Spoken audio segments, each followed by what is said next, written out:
కూల్చివేతలు వీటిని వారసత్వంలో తీసుకొచ్చాం అధ్యక్ష.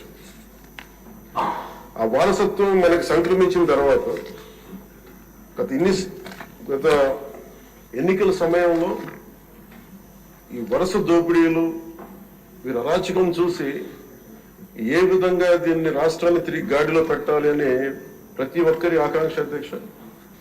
ఆ సమయంలో 3 సార్లు ముఖ్యమంత్రిగా చేసి ఈ రోజున భారతదేశంలో తెలుగువారు భారతీయులు ఎక్కడున్నా సరే దాంట్లో దాదాపు సగం వంతు తెలుగువారే ఉండడానికి ముఖ్య కారకులు. నాలెడ్జ్ ఎకానమీ అనేది ప్రాతిపదిక చేసుకుని దాన్ని దేశమంతా విస్తరించిన ఒక విజనరీ. అలాంటి అనుభవం గల ఒక పాలసీ మేకర్ ముఖ్యమంత్రి, ఆయన్ని కూడా ఇబ్బందులు పెట్టి ఆ రోజు జైల్లో పెట్టిన ఆయన్ని ఎన్ని రకాలుగా పెట్టినా ఒకటే అనుకున్నాం, ఇలాంటి వారసత్వంలో వచ్చిన సమస్యలను మనం ఎలా అధిగమించగలమని. ఈ రోజున 150 రోజుల పాలనలో ముఖ్యమంత్రి గారు చెప్పింది, గౌరవ ముఖ్యమంత్రి గారు చెప్పింది చాలా ఉత్సాహం ఇచ్చింది, ఉత్సాహాన్ని నింపింది, భవిష్యత్తు పట్ల విశ్వాసాన్ని తీసుకొచ్చింది. సో మనస్ఫూర్తిగా వారికి నా ధన్యవాదాలు తెలియజేస్తున్నాను అధ్యక్ష. నాకు సంపూర్ణమైన విశ్వాసం ఉంది అధ్యక్ష. ఇది మొన్న మహారాష్ట్రకి వెళ్తే నేను ఆ మాట చెప్తున్నప్పుడు ప్రతిసారి మన రాష్ట్రం మీద చాలా బాధ అనిపించింది.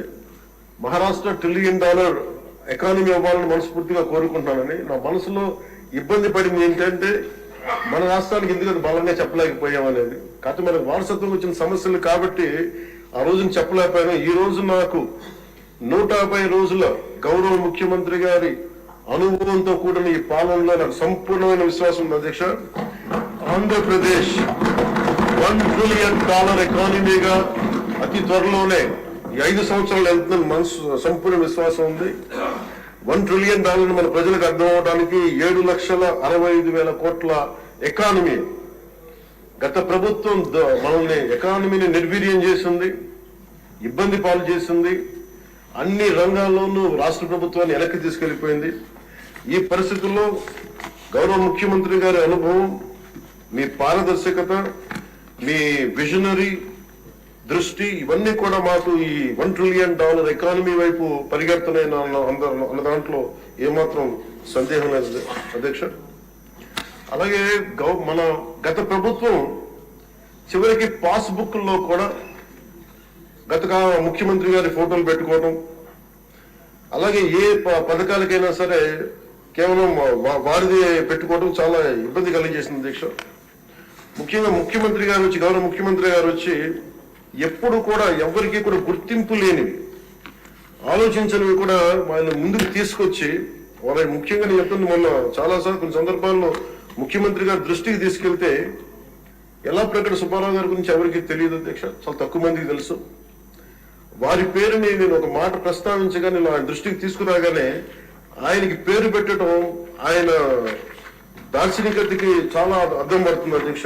ఎందుకంటే ఎవరెవరి పేర్లు నిన్న కాక మొన్న వచ్చిన వ్యక్తి పాస్బుక్లకి పేర్లు ఆయన ఫోటోలు వేసుకున్న దాన్ని నిజంగా దేశం కోసం ప్రజల కోసం కాంట్రిబ్యూట్ చేసిన వ్యక్తికి అది గుర్తించడం అనేది మనస్ఫూర్తిగా ముఖ్యమంత్రి గారికి నా ధన్యవాదాలు తెలియజేసుకున్నాను అధ్యక్ష. అలాగే సభలో ఎంతమందికి తెలుసో తెలియదు కానీ పొట్టి శ్రీరాములు గారి నిజమైన బలిదానానికి డిసెంబర్లో ఆయన బలిదానం ఉంటుంది. ఆయన చనిపోయారు మన కోసం. దాన్ని రాష్ట్ర ప్రభుత్వం అధికారం దినంగా దాన్ని జరుపుకోవాలని చెప్పి ముఖ్యమంత్రి గారు మా దృష్టికి తీసుకొచ్చారు. దానికి కూడా వారికి సంపూర్ణ కృతజ్ఞతలు తెలియజేస్తున్నాను.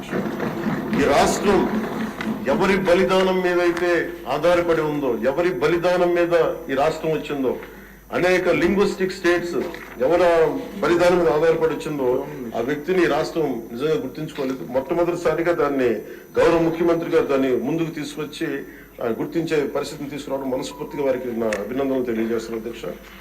అలాగే కన్యకా పరమేశ్వరి ఈ ఆవిడ బలిదినాన్ని కూడా అధికార దినోత్సవంగా జరుపుకోవటం నిజంగా వారికి మనస్ఫూర్తిగా నా ధన్యవాదాలు తెలియజేస్తాను. గత కాలంలో ఫస్ట్ కి సార్ నేను ఒక ప్రభుత్వ ఉద్యోగి కొడుకుని అధ్యక్ష. మొదటి మాకు ఏదైనా సరే నెల మొదటి రోజున ఉద్యోగాలు మనకి జీతాలు వస్తాయి అనేది మాకు చిన్నప్పటి నుంచి అలవాటు.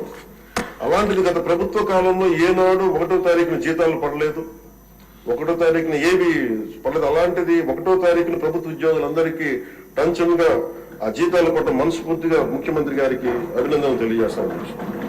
అలాగే 64 లక్షల మంది బెనిఫిషియరీస్ కి, లబ్ధిదారులకి 4,000 చొప్పున వారికి 1000 రూపాయలు పెంచి మరి ఇవ్వడం మనస్ఫూర్తిగా వారికి నా అభినందనలు తెలియజేస్తున్నాను. అది కూడా అందరూ వెళ్ళి వారి చేతికి అంటే దీనికి ఏ వ్యవస్థ అవసరం ఉన్న వ్యవస్థని సమర్థవంతంగా వాడుకొని ఇంటికి క్యాష్ చేరవేయటం మనస్ఫూర్తిగా వారికి నా అభినందనలు తెలియజేస్తున్నాను. అలాగే పంచాయత్ డిపార్ట్మెంట్ సంబంధించి 1452 కోట్లు మేము ఇప్పటికి ఖర్చు చేసాం అధ్యక్ష. అలాగే ఇండిపెండెన్స్ డే సెలబ్రేషన్స్ కూడా చాలా ఘనంగా జరుపుకున్నాం, డబ్బులు పెంచి అనేక సందర్భాల్లో తెలియజేశాను. 13,326 గ్రామ పంచాయతీలకి జాతీయ ఉపాధి హామీ పథకం కింద పల్లి పండుగ ద్వారా 4,500 కోట్లు నిధులు విడుదల చేశాం అధ్యక్ష. అలాగే